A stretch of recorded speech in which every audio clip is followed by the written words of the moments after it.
On vous souhaite la bienvenue à ericlatour.com. Pour une troisième émission en 3 semaines, on repasse par le Kenya, le dernier périple de Paul Laforêt, toujours dans le secteur du lac Turkana où on veut atteindre le nord. C'est tout un périple s'y rendre. Il y a plusieurs embûches, il y a des particularités, il y a un paysage magnifique. Bref, topo de la situation avec notre photographe et globe-trotter joannais, Paul Laforêt.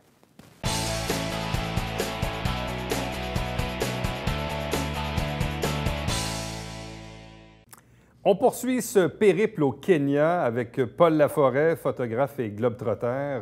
Bonsoir, Paul.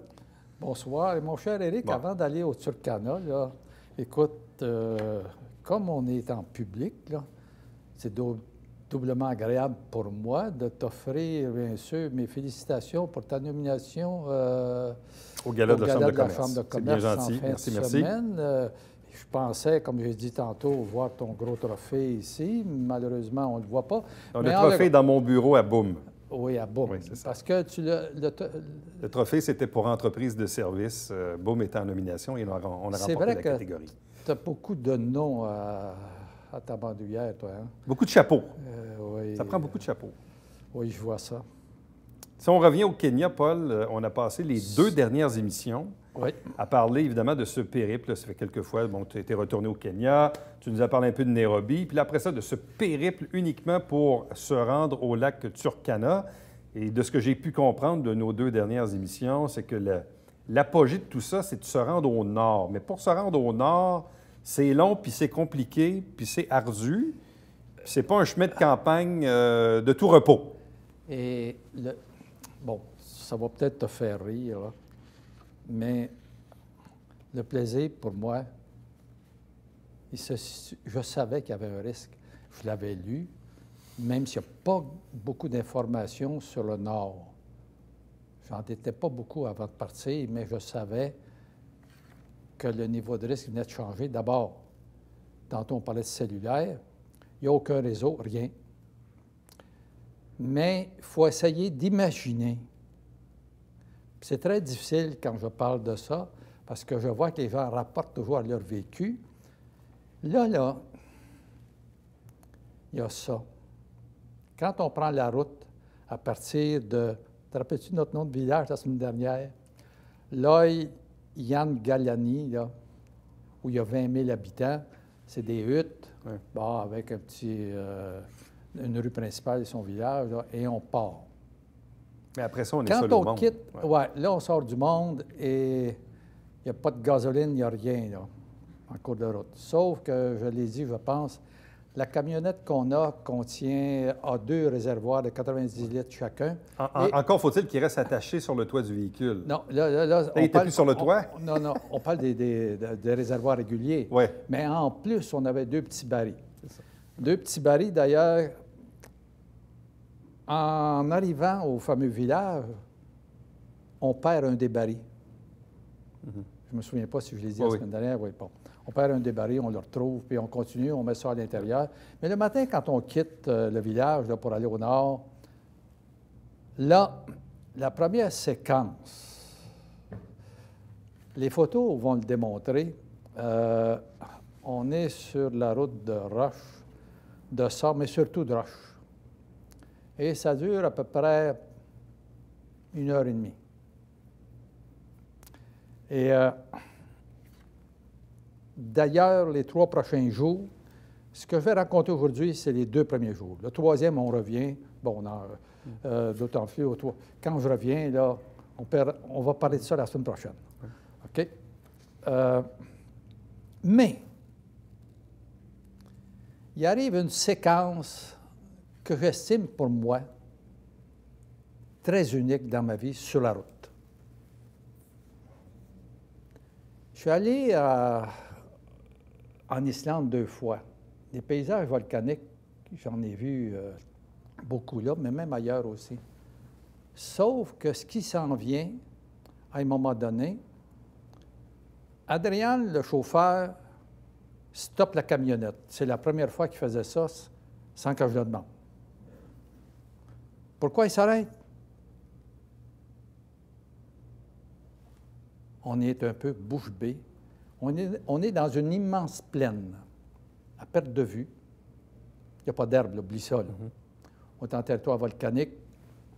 Et là, la belle petite roche, brun pâle, un petit peu plus foncé, mais une couleur assez unie.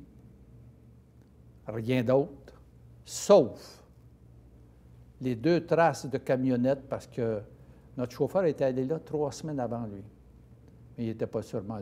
C'était sûrement pas la seule fois. Ça faisait la 4e fois qu'il allait là depuis qu'il conduit des camionnettes. Safari. Il n'y a rien d'autre dans le décor que ça, plus des petites traces pas très larges, pâles, dans le décor. Des petites traces. D'ailleurs, Claude, aujourd'hui, a en main des photos que j'aime beaucoup. Et qu'est-ce qu'on y voit? T'es dans le désert à l'état pur. C'est le désert. À l'infini. J'ai souvent dit, je ne peux pas parler de désolation là, même s'il n'y a rien qui pousse.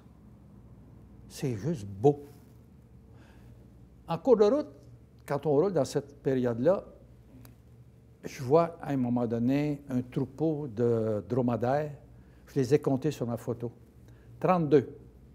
Ils sont placés à angle en plus sur la photo. Vraiment, c'est une de mes photos qui a du punch. Parce que d'abord, il n'y a pas d'herbe, roche. Mais c'est beau. Pleine. J'en ai une autre où j'ai un petit gars qui est avec un autre dromadaire dans le territoire, totalement isolé.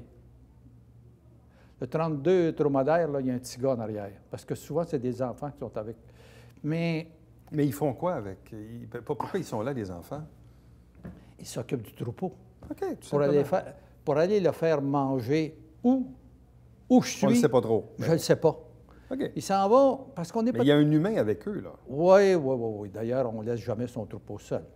Plus loin, j'ai une femme en photo qui a un enfant dans le dos avec son petit gars qui n'est pas loin en avant d'elle, mais c'est tout dans le même décor.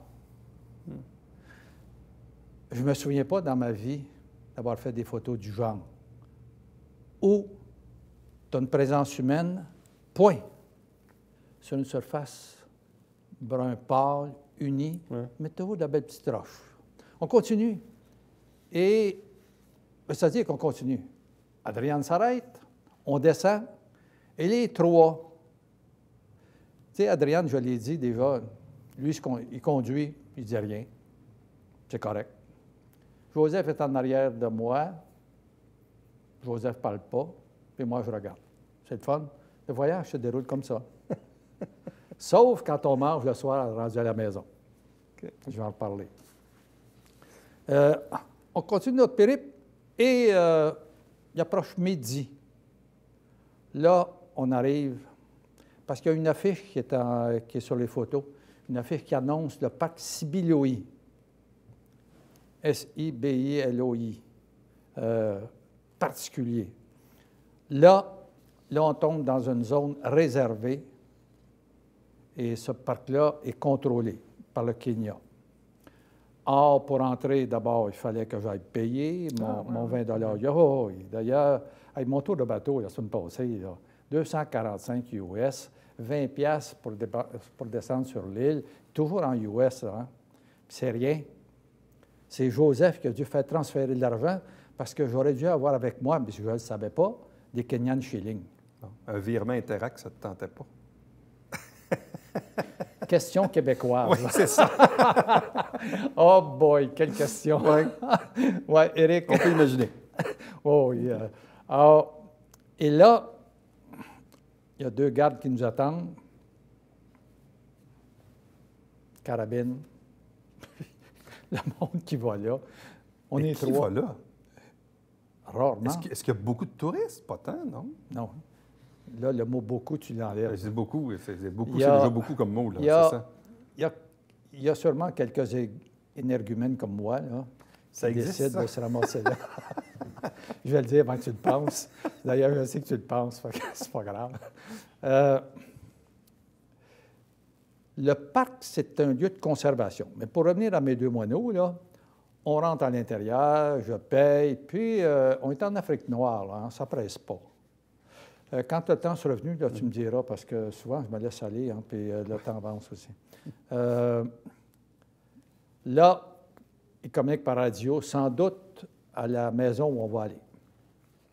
À l'intérieur du parc, on va voir une photo là, de la maison où je demeure avec mes deux acolytes, là, et une autre à côté. Dans le parc, il y a peut-être quoi? Une demi-douzaine de maisons semblables. C'est pour les gardiens du parc, simplement. Et c'est quand même un parc.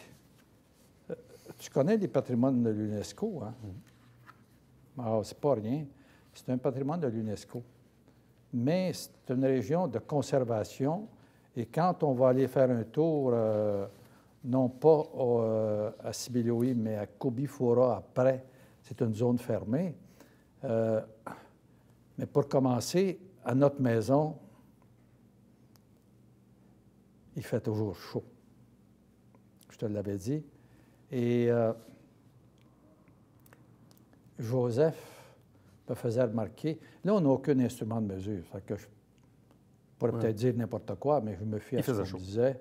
Oui, c'était peut-être entre 40 et 45, je ne sais pas trop. Mais on est vraiment en bordure du lac. Et on rappelle que vous n'avez pas de climatisation, ni dans les véhicules, ni dans les chambres. Non, ça n'existe pas. Ça n'existe pas. Et dans la maison, d'ailleurs, on pourrait voir mes deux moineaux. Et là, tu dis que vous êtes près du lac? Oui, notre maison est près du lac. Au moins, il y avait un petit vent qui se faisait sentir. Mais le lac, mon tour de bateau la semaine passée, j'aurais pu ne pas le faire à cause du vent. Je le savais. Et au nord, je remarque qu'il y avait possibilité d'aller faire un tour de bateau. On m'a averti qu'il n'y avait pas d'assurance, mais en même temps, je ne sais pas où était l'île. Elle devait être très loin. Et après avoir fait l'île du Sud, là, il aurait fallu que je sois à l'ouest pour faire l'île centrale. Alors, de toute façon, c'était trop. Là.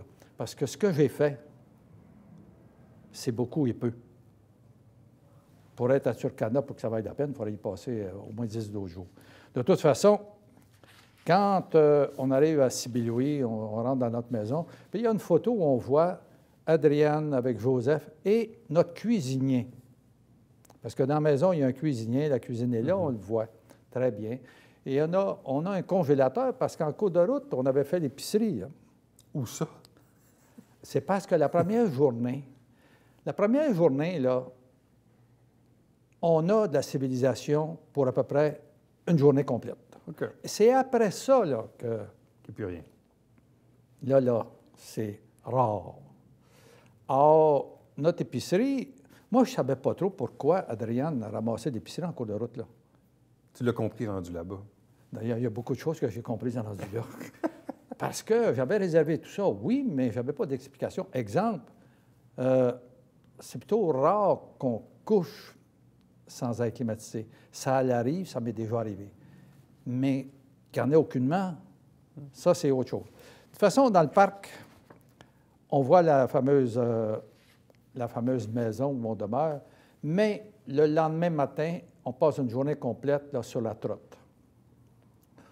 On s'en va faire un tour à la forêt. Aide-moi donc, Éric, là. Enchanté? Non. Non, c'est pas... Je suis jamais allé au Kenya, désolé, Paul, je peux pas t'aider. Oui, ça, je le savais. Je le savais. C'est que on a 4 sites importants dans le parc, dont 3 qui sont extrêmement isolés, des bâtisses. Et on se retrouvera, pas au parc, mais dans la fameuse forêt fossilisée au départ. Et là, j'ai des très belles photos. Des bûches d'arbres qui sont hauts comme ça. Tu dis, attends, forêt fossilisée? Oui. Donc, c'est quoi? C'est comme... des arbres qui sont devenus comme de la pierre à cause de la chaleur avec le temps. Ah, ouais. D'ailleurs, moi, quand j'enseignais, je savais, par exemple, qu'en Arctique, ça existait. Je le savais, mais je ne l'avais jamais vu. Là, j'ai eu la chance, mais je suis en pays très chaud. Là. Ça, c'est autre chose. Et c'est la transformation avec le temps. C'est peut-être quelques millions d'années, ça. Et on verra les gars assis sur les bûches, d'ailleurs, puis les couleurs sont très belles. La semaine prochaine, je vais te raconter un petit quelque chose qui m'est arrivé là, à titre personnel. Je ne parle pas de ça aujourd'hui. Or, après notre forêt fossilisée, là, on est à la recherche de 3 bâtisses. Parce qu'il faut savoir que le fameux parc Sibiloï, c'était un endroit de fouilles archéologiques de façon très importante. Ah oui? D'ailleurs, quand je vais arriver au musée tantôt, là, or, le matin du départ, Joseph, d'abord, il était jamais allé là, il ne pouvait pas me guider. Le chauffeur, s'il avait fait ça, je ne sais pas. Mais il y a une chose qui est certaine, c'est que notre cuisinier savait, lui. Là, après notre forêt fossilisée, là, on s'embarque dans des pistes, mon vieux, qui n'ont aucun bon sens. C'est pire de ce que tu as déjà eu avant? Oui. Ah oui? Il n'y a aucune affiche. On ne sait pas où on va. Il y a un gars dans la camionnette qui le sait. Il dicte ça au chauffeur. Ça s'arrête là. Je sais que je m'en vais voir des choses un peu spéciales. D'ailleurs, mes photos vont le démontrer. Oui. C'est les résultats de recherche qui ont commencé en 1968. Les recherches archéologiques, oui. Mais c'est des bâtisses carrément isolées dans le décor. À un point tel que la première, on voit très bien cette construction-là. Notre camionnette est obligée de s'arrêter. On ne peut pas se rendre à la bâtisse en question. Il n'y a pas de piste, il n'y a rien. Il faut marcher à travers des broussailles dans la roche pour arriver, pour aller voir à l'intérieur. Et là, les 3 constructions sont semblables. Il reste 8 minutes, Paul. 8? Eh boy. Oh boy, 8 minutes. Heureusement que tu m'avertis. Les 3 constructions sont semblables. Mur en béton, mais la partie du haut du mur est en broche aérée, avec un toit fermé. Et là, la première, on voit très bien sur les photos, entre autres, une défense d'éléphant très importante. Ça s'approche quasiment du mammouth, avec des os d'éléphant qu'on voit très bien, que j'ai eu la chance de photographier. C'est la seule bâtisse dans laquelle j'ai pu entrer. Les 2 autres, il y a une tortue et un crocodile. Je suis obligé de réussir à rentrer l'objectif de ma caméra à travers la broche pour faire des photos parce qu'il y avait un cadenas sur la porte. Il y avait un blanc qui était là, il n'y en avait pas 2. D'ailleurs, dans la bâtisse où on loge, on est seul au monde, à part les quelques surveillants du parc. Or, la journée n'est pas finie. La partie la plus importante, qui s'appelle Kobi Fora, c'est une zone, c'est là la zone principale de recherche archéologique, couvre à peu près 90 par 30 km. Et on est très proche de la frontière, je l'ai dit tantôt, l'Éthiopie, parce qu'il y a eu des recherches de fait aussi sur la rivière Omo, où je suis passé en pirogue il y a 3 ans. Et là, comme le temps diminue, il y a un gars qui s'appelle Richard Leakey, qui est venu au monde en Nairobi en 1944 et qui a commencé ses premières recherches dans le parc en 1968, mais après ça, ça s'est poursuivi en 1972. Et là, on a découvert crâne de 2 millions d'années en arrière. Il y a quelque chose qui m'a fait rire, c'est qu'en 1984, à l'ouest du lac Turkana, on a découvert un squelette très complet qu'on a surnommé le Turkana Boy, un adolescent relativement grand dont la taille était d'environ 1,60 m. On estimait qu'il aurait pu atteindre 1,85 m. En 1998, la femme du Leakey en question, elle découvre un crâne relativement complet. Et on a découvert beaucoup de choses comme ça. C'est allé jusqu'à 3,3 millions en arrière. Ah, ouais. Mais on a découvert aussi à peu près 10 millions, non pas 10 millions, je m'excuse, 10 000 choses différentes, entre autres des outils, des dents, des morceaux d'hominidés et autres. Et suite à ça, quand on se retrouve dans le petit musée, avant, il a fallu aller rencontrer les responsables du musée en question Là, je ne raconte pas tout. Il faut payer encore là. Et le petit musée, il est barré à clé. On vient me débarrer la porte. Je n'ai aucune instruction de rien, sauf que d'affichage au mur. J'ai photographié 18 affiches. C'est en anglais. J'ai demandé à une femme que je connais bien à Québec, qui a voyagé déjà avec moi. C'était une traductrice. J'ai fait traduire les 18 textes en anglais pour le bénéfice des amis de la photo, parce que je trouvais ça intéressant que les gens puissent lire et suivre un peu l'histoire de cette zone-là, qui est carrément isolée, mais qui n'est pas connue aussi. Et qu'est-ce qu'elle a de particulier, cette zone? Bien, c'est ces recherches qu'on a faites sur l'homme, entre autres. Quand on retourne à 3 millions d'années en arrière, qu'on fait des découvertes semblables, parce que déjà, l'homme, on connaissait surtout les recherches qui avaient été faites dans le sud de l'Afrique. Et 68, là, c'est pas si vieux que ça, là. C'est récent. Et le Kenya a décidé de faire un pacte spécial avec Sibiloui, et Kobifora bâtit ce petit musée qui est grand comme rien, d'ailleurs. J'ai des photos aussi qui montrent le travail des recherchistes, parce qu'il y a beaucoup de spécialistes à travers le monde qui sont venus là faire des recherches pour mettre en valeur cette zone-là, qui n'est pas connue, qui est très mal connue. En fait, tu as l'impression que c'est une zone seulement pour des spécialistes, mais pas pour du monde comme moi. Parce que, honnêtement, il aurait fallu que je passe une journée ou deux de plus à cet endroit pour être capable de mieux absorber ce qu'on pouvait non seulement trouver là, mais sentir l'endroit. Et ça, c'est ce que j'ai trouvé malheureux dans mon voyage, parce que ce que j'ai raconté là, dans les 3 dernières avec aujourd'hui, j'ai 5 jours de voyage, rien de plus, rien d'autre. Parce qu'il y avait les sites, oui, puis on passe 2 journées complètes au sud et au nord. Point. Le reste du temps, on est sur la route. Mais on découvre. Moi, je découvre quelque chose de différent et de nouveau. Et c'était ça le plaisir de le raconter aux amis de la photo, mais même ici. Parce que si je saute seulement aux endroits où je suis allé, bien, ce qui compte les deux, exemple, les fameux. Pas l'hydroélectricité, mais les turbines que j'ai vues déjà, 365 au sud, c'était intéressant sur le circuit. Mais c'est tous les à côté qui sont intéressants, parce qu'on dit, OK, je m'en vais au Kenya, je m'en vais au lac Turkana, mais le périple pour s'y rendre, ce qu'on y voit, ce qu'on y découvre en cours de route, c'est ça qui vient bonifier un peu le voyage. Si j'avais pas eu ça, ça m'aurait fait un drôle de voyage, surtout que je n'ai fait que 1400 photos dans 5 jours. La 6e journée, on revient vers notre village du Sud. La 7e journée, on s'en va vers Maralal. Mais là, à partir de la 6e, la semaine prochaine, je vais raconter...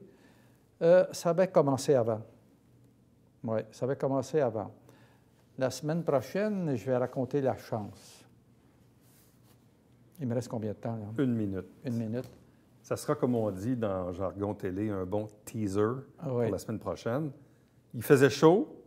Oui. Et là, ça a commencé vraiment au village des femmes.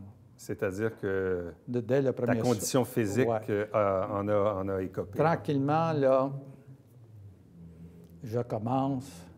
Quand je suis dans la forêt fossilisée, là... Tu penses que c'est toi qui vas devenir fossilisé? Non. Le matin, je mange un demi-bol de cornflakes. Oui. OK? Et je me rappelle, je suis assis sur une bûche et le cornflake est resté là. Je n'arrivais pas à manger. Mais je vais reprendre ça la semaine prochaine en détail, parce que mon histoire d'avion-ambulance avec l'hôpital, là, c'est une très belle expérience, soit dit en passant, parce que c'est jamais resté négatif pour moi. Mais on peut imaginer, puis on va terminer là-dessus, mais on peut imaginer qu'on est au Kenya, qui fait terriblement chaud. Et là, tu l'as raconté au cours des 3 dernières émissions, comment c'était compliqué de se rendre là, puis qu'il n'y avait pas grand-chose. Non. On peut imaginer que quand notre état de santé décline et que là, il faut évacuer, comment on le fait? Tu as parlé d'avion-ambulance. Même moi, quand tu m'en as parlé, j'étais surpris d'apprendre qu'on pouvait avoir un service d'avion-ambulance dans un endroit aussi reculé que le nord du lac Turkana. Mais bref, ça sera pour la semaine prochaine. C'est toi qui le dis. On amènera la civière. Tu seras surpris de voir l'avion. Oui. Heureusement que Joseph a fait des photos. Pour toi. Je ne le savais pas, oui. Ouais. Et les gens seront sûrs que j'ai été à l'hôpital. D'ailleurs, ils vont le voir. Salutations, Paul. À la semaine prochaine. Je te remercie. Et encore là, hein, pour le bénéfice des... Oui, merci. Oui. Merci, c'est gentil. Ça me fait plaisir, mon cher ami. Je trouve que, surtout que tu dépasses 2000 émissions. Oui. Ça, c'est uniquement depuis 2007. Moi aussi, je m'en viens vieux, Paul. Ouais, je vais te rattraper un jour, mais pas tout de suite. Ben, prends ton temps, il n'y a rien qui presse. À la semaine prochaine, restez avec nous au retour le Babillard quotidien.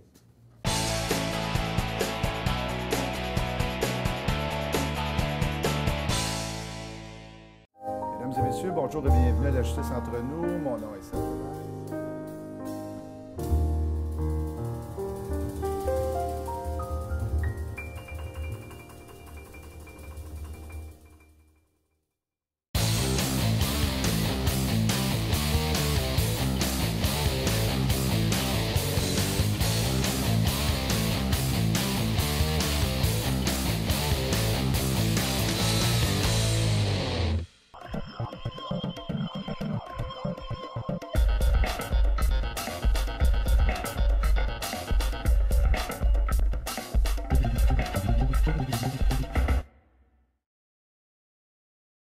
Mesdames et messieurs, bon matin et bienvenue à votre télébingo sur les ondes de télévision du Haut-Richelieu. Vous aimeriez jouer au bingo dans le confort de votre foyer? C'est possible. Tous les dimanches matins, 9h30, à la télévision du Haut-Richelieu, maintenant en haute définition au 609. C'est 4 000 $ en prix à chaque semaine. Pour vous procurer les livrets du télébingo, c'est facile. Consultez la liste de nos 30 dépositaires au www.tvhr9.com.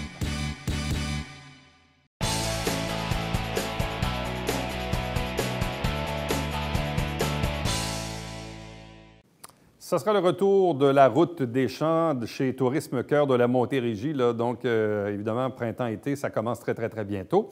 Chaque semaine, on vous présente des extraits des travaux du Conseil de ville. L'émission s'appelle Saint-Jean-sur-Richelieu. Et le fameux télébingo, 4 000 $ toujours en prix à chaque semaine. Mais là, c'est un peu spécial. Dimanche prochain, le 12 mai, on aura une boule chanceuse. Donc, soyez à l'écoute dimanche matin prochain à 9h30 pour avoir, bien sûr, tous les détails. Et nous, on se fixe rendez-vous demain. Prochain rendez-vous, d'ericlateau.com. Bye-bye.